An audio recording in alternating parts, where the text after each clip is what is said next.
What's going on, guys? So we had a bunch of nerdy hype happen over the weekend. We had the Deadpool and Wolverine release, and then some crazy Comic-Con reveals. So let's get into some Deadpool and Wolverine spoilers in this video, and then I'll try and bang out a Comic-Con video by tomorrow.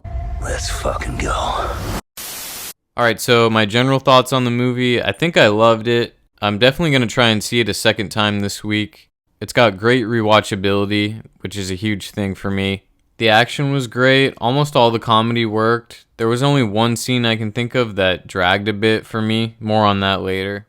And I only have a few gripes overall with the movie, but they're pretty minor, so let me just get them out of the way first. Alright, so first gripe. Not sure if this qualifies as the quote-unquote third act flashback, but towards the end of the movie, they kind of reused some clips from, I think, earlier in the movie. I'm trying to remember, because I only saw it once so far. But yeah, you see some flashbacks to earlier in the movie, and then maybe some flashbacks to like the Wolverine Origins movie or previous Deadpool movies. Generally, I kind of hate when movies do that. It just takes me out of the movie a little bit. I think I've mentioned it in a previous video, but it's like as if the character only has past memories from the movies we've seen. Or it's like the filmmakers think that we have such a small attention span or bad memory that we're not going to remember things that happened like less than 2 hours ago. I don't know. Like I said, it's kind of a pet peeve. It's a minor gripe, but I thought it was worth bringing up. And I know we got to take budget into account, but I really wish they would just film some new quick scenes for a moment like that, just so it feels more fresh and more real, you know? Some movies do shoot new clips for scenes when they do that kind of thing, and I always appreciate that when they do. So that took me out of the movie slightly, but I acknowledge that that's like a personal pet peeve of mine, so it's not a huge deal. And then my other main gripe is that I thought the movie was lacking just a little in some of the explanation of what made this Wolverine so bad. I really thought we'd get like an actual flashback showing of what he did, like when Cassandra Nova was going through his head. I thought maybe that was the opportunity to show an actual flashback. I even thought it could be the old man Logan version where he gets like brainwashed and then ends up killing all the X-Men himself. But then again, maybe that would have made him like too horrible and he couldn't even be redeemed at that point. Alright, so those gripes are out of the way, and there's already like a million reviews out there, so I'm not going to list out the whole movie, scene by scene. So I'm just going to talk the highlights for me and try to hit all the main points. The plot itself was decent. It tiptoed between actually being connected to the MCU and just generally being a Deadpool sequel movie, which I thought was cool. I thought that was a nice balance. All three Deadpool movies have great openings, but this opening with Deadpool fighting the TVA and dancing to the NSYNC song might be the best one they've done. So I really loved that. That was super funny. My favorite scene of the whole movie might be the montage of the different Wolverine variants. Finally got to see my boy in the yellow and brown suit. That was sick. I thought they were going to show a variant in the leather suit like from the original Fox movies and make fun of it, but that might have been in poor taste since while those costumes definitely feel dated today, those movies are really what jump-started like the modern comic book movie empire kind of thing. So you got to respect them. But yeah, overall the jokes were on point. Might be the funniest Deadpool movie yet. Only a couple felt unnecessary. I remember at the beginning of the movie in his apartment, there were like 2 Disney jokes in a row within 5 minutes, which felt a little off. They maybe should have just cut one of them out. I think it was like the cocaine joke and then right after the pegging joke with the TVA. Maybe if they were split up, it would have worked a little bit better.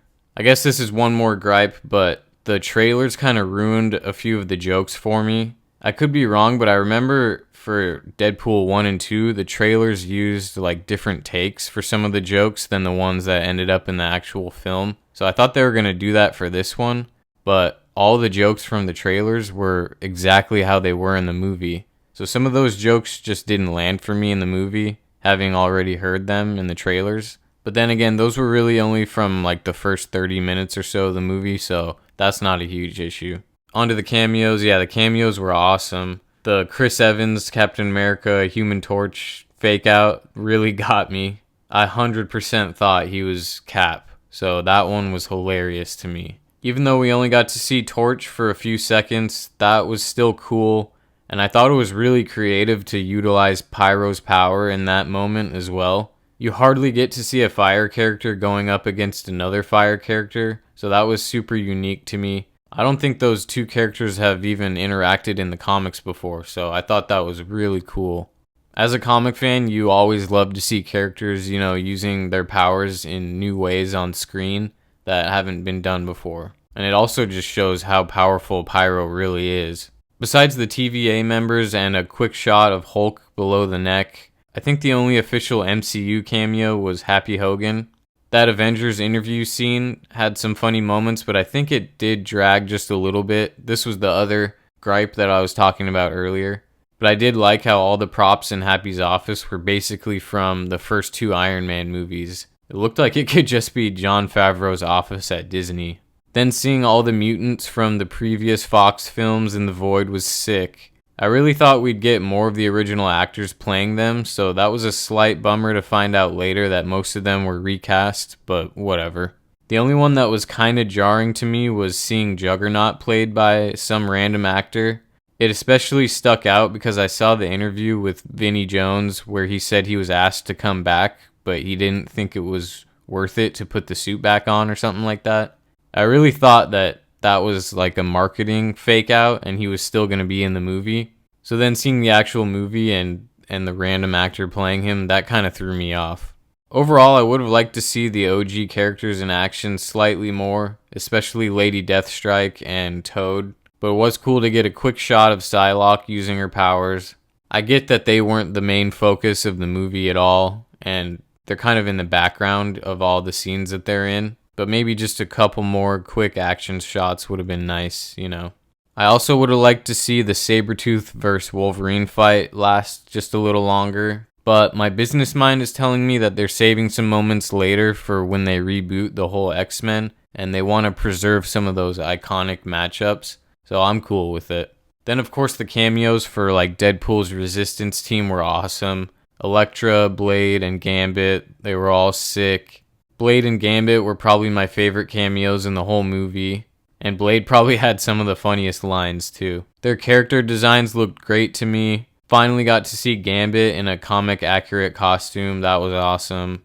X-23 was great. Cool to see her show up, and I don't really think the connections to Logan like disrespected that movie or anything. But yeah, overall the action was pretty on point. Both fights between Deadpool and Wolverine were sick.